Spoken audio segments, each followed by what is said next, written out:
Bien, écoutez, merci de votre présence. On va continuer sur ce thème du rachis à l'épreuve de l'âge avec le canal lombaire étroit. Alors, je voudrais faire une parenthèse sur la dernière présentation de la première session de ma consoeur au sujet de la myélopathie cervicarthrosique, parce que bon, elle a terminé un peu rapidement du fait de l'horaire sa présentation. L'indication formelle, c'est que lorsque vous avez un patient qui a un tableau de myélopathie cervicarthrosique sur le plan clinique, évidemment c'est chirurgical. Il n'y a pas de place pour le traitement médical. Quelle que soit la voie d'abord, antérieure, postérieure, il faut penser à décomprimer ce patient. Les facteurs pronostiques de la myélopathie cervicarthrosique, qu'elle n'a pas eu le temps non plus d'évoquer, c'est plus le tableau est sévère, moins il a de chance de récupérer. Plus ça a tardé, moins il a de chance de récupérer. Et sur un facteur pronostic radiologique, c'est l'existence d'une souffrance centrale, d'un hypersignal T2 du cordon. Et sur le plan des résultats, la décompression médulaire sur des larges de patients en cervical, ça donne une amélioration dans 35% des cas, plutôt une stabilisation dans 55% des cas, et voire parfois une aggravation malheureusement dans 15% des cas. C'est des patients qui récupèrent bien sur le plan moteur, mais qui peuvent conserver assez régulièrement des troubles sensitifs. Alors j'en reviens au canal lombaire étroit. C'est une pathologie, nous, qu'on rencontre de plus en plus fréquemment. Pourquoi? Parce que sur le plan démographique, la population française, occidentale, vieillit de plus en plus, des patients de plus en plus vieux, et qui vieillissent en bonne forme et qui sont rattrapés par des problèmes d'arthrose de hanche, d'arthrose de genou et aussi d'arthrose du canal lombaire étroit. Je dois l'avouer, alors il faut avouer à moitié pardonner, aujourd'hui la chirurgie du canal lombaire étroit, c'est l'acte chirurgical que je pratique le plus. Comme nous l'a très bien expliqué notre collègue radiologue, effectivement le canal lombaire étroit, donc dans la partie au milieu de la colonne vertébrale, vous avez un canal qui est formé de disques, d'os et de ligaments, et du fait de l'âge, avec une hypertrophie de ces structures, progressivement se développe une sténose du canal rachidien, et sur le plan clinique, cela se traduit par des lombalgies, puis progressivement de l'apparition de douleurs radiculaires des membres inférieurs, des douleurs radiculaires crurales, donc antérieures, sciatiques, ou souvent mixtes, crurales et sciatiques, un tableau souvent symétrique, donc des douleurs lombaires, des douleurs radiculaires, puis des troubles de la marche, avec un périmètre de marche qui décroît progressivement en fonction de l'évolution de la sténose, avec des patients qui marchent en syphose, qui marchent en salutation, et qui sont obligés de s'arrêter de marcher au bout d'un certain périmètre de marche. Typiquement, un signe classique, c'est un fonctionnel classique, c'est que le patient, il va vous dire qu'à la marche, il n'est pas bien, mais dès qu'il est sur son vélo courbé, il est mieux. Le syndrome de la queue de cheval reste exceptionnel dans le canal lombaire étroit parce qu'il faut avoir un blocage complet du canal. Alors parfois, on peut avoir un canal lombaire qui se décompense assez brutalement par une hernie discale. Et là, effectivement, comme il n'y a pas beaucoup de place, les hernies venant rajouter un facteur compressif, on peut entraîner un tableau assez bruyant de syndrome de la queue de cheval. Les examens paracliniques, mon collègue radiologue en a très bien parlé. Les radiographies simples n'ont pas vraiment d'intérêt sur le plan diagnostic, sauf pour effectivement étudier ces problèmes de statique vertébrale. Le scanner, alors je ferai un petit bémol avec ce qu'il a dit, le scanner reste utile, notamment parce qu'on a parfois des sujets âgés qui ont des pacemakers. Je sais pas si, et là, en théorie, l'IRM est une contre-indication et le scanner a pour ces patients toute sa place. Effectivement, l'examen radiologique de choix reste l'IRM, en particulier avec ces séquences en T2, et notamment, et tout à fait d'accord avec lui, les coupes axiales T2, ça permet de voir le niveau de la sténose, l'arthrose articulaire postérieure, donc le niveau s'il y a un niveau ou plusieurs niveaux, l'arthrose articulaire postérieure, d'autres lésions associées, comme une hernie discale lombaire, un kyste synovial. Il a évoqué effectivement le problème du myéloscanner. Pour moi, c'est un examen surannée. Il y a bien, pour moi, plus de 15 ans que je n'ai pas fait faire de myéloscanner lombaire. Je dirais qu'avec le scanner et l'IRM, on fait le diagnostic. L'électromyogramme, donc là c'était des examens à visée morphologique, l'électromyogramme peut avoir sa place pour confirmer ou infirmer, lorsqu'on a un doute diagnostique, l'existence d'une souffrance radiculaire. Comme je vous l'ai expliqué, c'est une patiente d'une pathologie du patient âgé et il va être important de faire un bilan d'opérabilité parce qu'on peut avoir des patients qui ont des antécédents cardiaques, des antécédents pulmonaires, des antécédents rénaux et le bilan d'opérabilité est important avec des consultations d'anesthésie, consultations de spécialistes, notamment cardiologues, de façon à ce que si on évoque la possibilité d'un geste chirurgical, bien entendu, on ait le feu vert de nos collègues anesthésistes pour sécuriser le geste chirurgical. Voilà un exemple de pathologie qu'on voit nous assez régulièrement passer, de kyste synovial. Vous voyez sur la première coupe en haut à gauche, un kyste synovial calcifié, bon c'est pas le plus fréquent. Vous avez la pièce anatomique, c'est un kyste que j'avais réussi à enlever en monobloc. Le plus souvent c'est des kystes liquidiens. Voilà, qui peuvent, et bien sûr, cela va être à prendre en compte dans la stratégie chirurgicale, parce que le but c'est d'enlever tout ce qui coince, l'arthrose articulaire postérieure, le kyste synovial ou la hernie discale, lorsqu'on va effectuer la décompression chirurgicale. Le diagnostic différentiel, l'artérie des membres inférieurs, effectivement, qui va donner une claudication d'origine vasculaire par insuffisance artérielle. Alors, c'est des patients qui ont souvent des antécédents de facteurs de risque cardiovasculaire, ils ont eu un pontage coronarien ou des pontages périphériques. L'imagerie pas tout à fait concordante. À l'examen, vous n'avez pas de pouls périphérique et à ce moment-là, il ne faut pas hésiter à demander un examen complémentaire vasculaire de type Doppler artériel des membres inférieurs.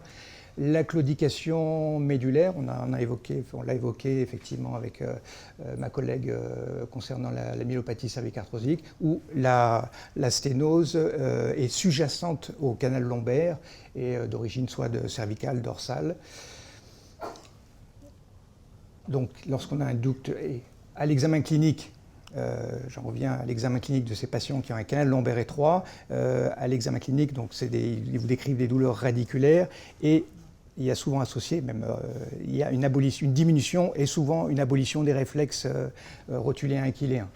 Avec la claudication médulaire, c'est des patients pour lesquels vous allez retrouver un tableau de syndrome pyramidal ou des troubles sensitifs profonds. Là, il faudra penser qu'il se passe autre chose que le canal lombaire étroit. Les neuropathies périphériques, donc c'est des patients qui ont des douleurs neurologiques des membres inférieurs. Là aussi, un tableau de morphologie qui n'est pas tout à fait, qui est discordant, une légère sténose. Le diagnostic sera fait par nos collègues neurologues avec l'électrophysiologie. La coxarthrose, ça c'est une pathologie qu'on voit ici assez régulièrement du fait de la clinique du Parc, qui est de pôle d'orthopédie un peu lyonnais, avec de nombreux chirurgiens du membre inférieur. Et donc on est confronté à des patients qui ont une pathologie mixte de coxarthrose et intriquée donc avec un canal lombaire étroit. Et à ce moment-là, sur le plan, si on veut hiérarchiser la prise en charge, on commence en premier à traiter la sténose lombaire. Puis, en fonction de l'évolution, si le patient conserve une claudication du fait des problèmes d'arthrose de hanche, on sollicitera ensuite l'avis de l'orthopédiste des membres inférieurs pour discuter une arthroplastie. J'en reviens à la claudication médulaire. Lorsqu'effectivement on découvre une myélo, on peut avoir un tableau intriqué de myélopathie cervicarthrosique et de canal lombaire étroit. Là aussi, on commence par traiter la compression médulaire.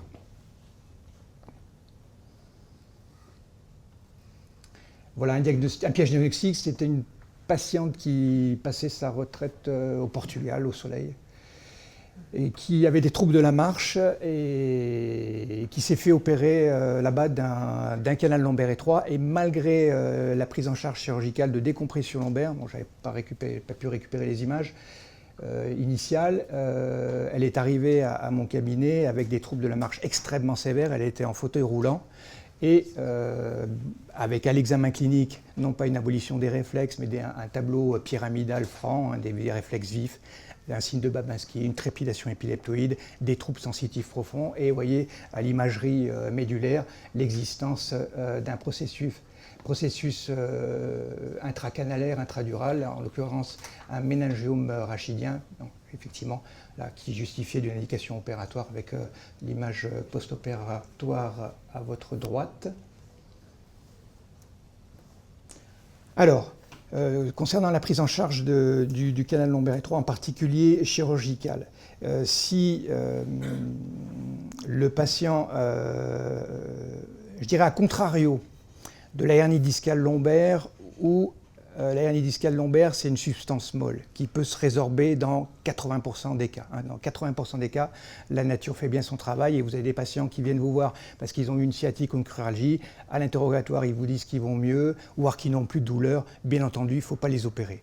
Le canal lombaire étroit, c'est de l'arthrose, c'est du dur. Une fois que le canal il est bouché et qu'il est symptomatique sur le plan radiculaire, ce n'est pas la peine de lui proposer les médicaments, le kiné, les infiltrations, notamment les infiltrations épidurales, n'ont pas leur place.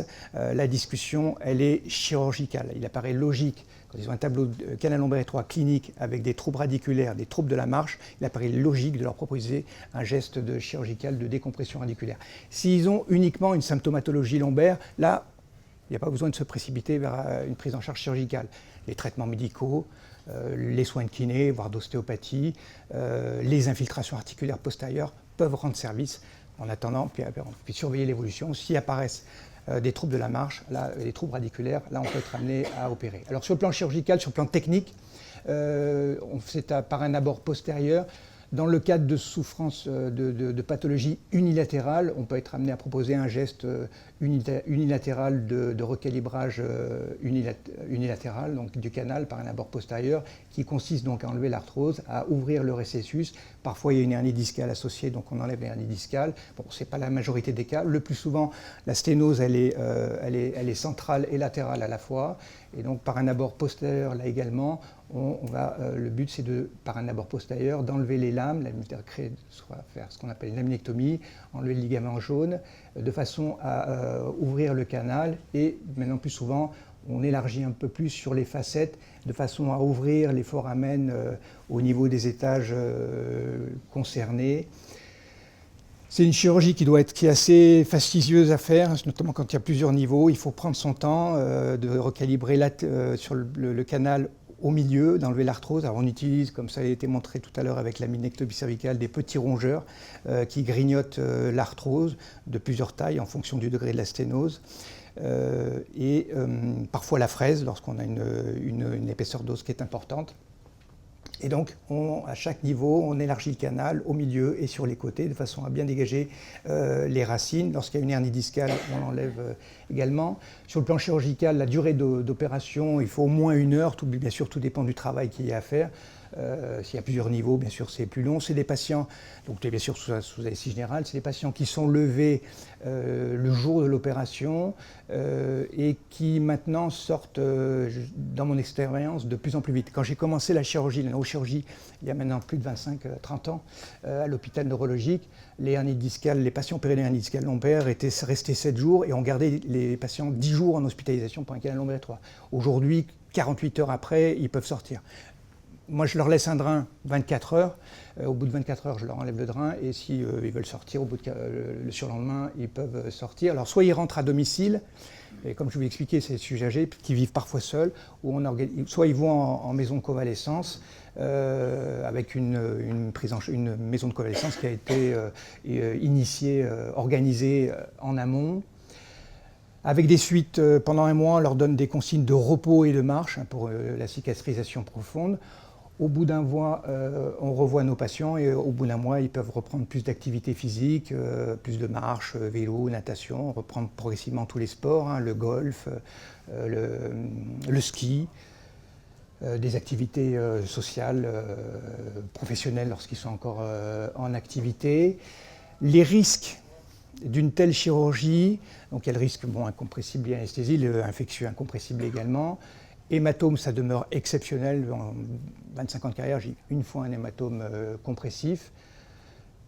Il n'y a pas la moelle épinière au niveau lombaire, à contrario de la colonne cervicale, donc il y a pas, en théorie, il n'y a pas de risque de paralysie post-opératoire. Le risque du canal lombaire étroit, c'est la brèche durale. C'est la brèche durale, même si, parce qu'on a affaire à des patients âgés qui ont souvent une durmère qui est fragile, qu'on appelle papier de cigarette, donc qui est extrêmement fragile, même si on dissecte, et il y a souvent des adhérences. Et ça, j'en veux parfois à mes collègues radiologues qui font des infiltrations épidurales, parce que c'est souvent dans ces cas-là où on a des adhérences très importantes entre la méninge et l'os. Et même si on prend la spatule mousse, qu'on dissèque soigneusement, même la spatule peut effracter la méninge. Et pouf, vous avez l'issue de liquide céphalorachidien. Alors, quand on a cette complication, idéalement, c'est d'essayer de faire l'étanchéité du mieux possible. Et c'est pas toujours évident. Parce que le risque, effectivement, c'est que le patient développe ensuite une méningocèle, voire, au pire, c'est la cicatrice, une fistule de liquide céphalorachidien par la cicatrice, donc avec des complications infectieuses de type méningite. Bon, c'est exceptionnel. Et d'autres complications, là aussi, très exceptionnelles, il faut le dire, parce que c'est des patients que lorsqu'on a eu la brèche, le temps que la brèche cicatrise, on leur demande de respecter un décubitus prolongé. Mais si vous les mettez debout, ils ont une hypotension intracrânienne et avec des céphalées, voire la possibilité d'hématome intracrânien, un trapanché hémateux, ou hématome soduraux. Là, encore une fois, c'est très exceptionnel. Le problème de la stabilisation, on a donc parlé de la décompression. À cette décompression chirurgicale, on peut être amené à proposer en plus une stabilisation complémentaire.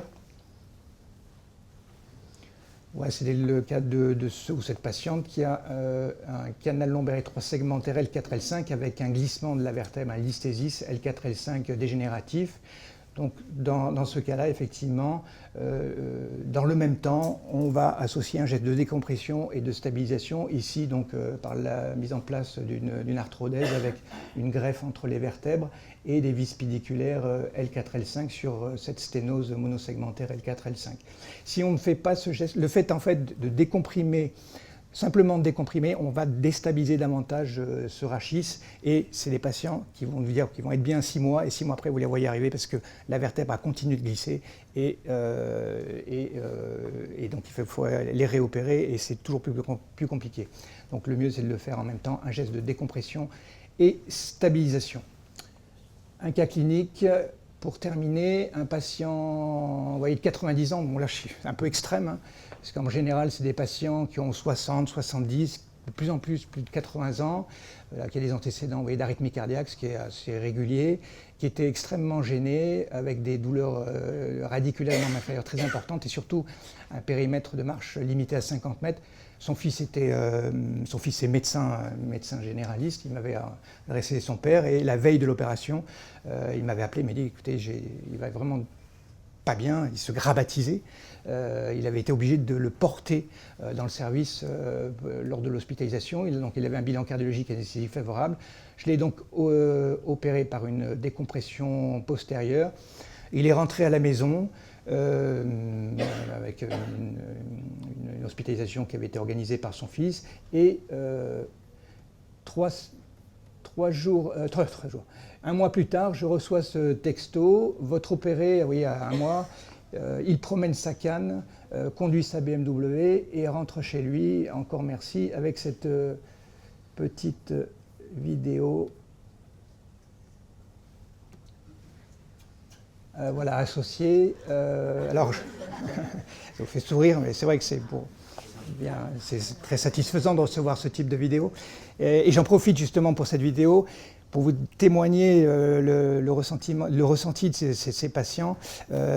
C'est des patients qui, vous voyez, pour ceux que j'ai opérés hier, dès le lendemain, voire les 48 heures après, ils vous disent qu'ils sont déjà soulagés au niveau des membres inférieurs. Et quand vous les revoyez 1 mois après, ils vous expriment même des remords. Ils vont dire mais pourquoi j'ai traîné pour me faire opérer? Pourquoi on m'a laissé attendre? Pourquoi on m'a fait des infiltrations? On m'a dit que j'étais trop vieux pour me faire opérer. Ça, c'est les reproches qu'on reçoit les retours qu'on a régulièrement à un mois. J'en ai vu encore un patient cette semaine que j'avais opéré il y a un mois et il m'a apporté 2 IRM, celle de 2023 qui m'avait servi à faire le diagnostic et à proposer l'indication opératoire, et c'est une de 2021 qu'il avait retrouvée avec les mêmes constatations. Mais pourquoi on ne m'a pas opéré il y a 2 ans? Voilà. Parce qu'effectivement, pour ces patients qui ont des troubles de la marche, si je peux faire cet aphorisme, c'est une chirurgie le canal ambulatoire, c'est une chirurgie qui marche. C'est une chirurgie qui rend service dans plus de 85% des cas, en particulier au niveau des douleurs radiculaires et des troubles de la marche. C'est des patients qui ne pouvaient plus marcher, qui reprennent la randonnée, leurs activités physiques, des activités sociales, des voyages. Voilà, donc c'est une chirurgie qui rend extrêmement service. Et je devrais terminer cette présentation pour remercier le personnel de la clinique du Parc, le personnel du bloc opératoire, mes collègues anesthésistes, les infirmiers anesthésistes qui font un travail remarquable, le personnel d'infirmiers de bloc opératoire, et puis dans les services également, les équipes de jour comme de nuit. C'est vraiment un privilège de travailler avec eux et je leur exprime toute ma gratitude et je leur dévoue, je leur dédie, voilà, cette présentation. Je les remercie et vous remercie par la même occasion.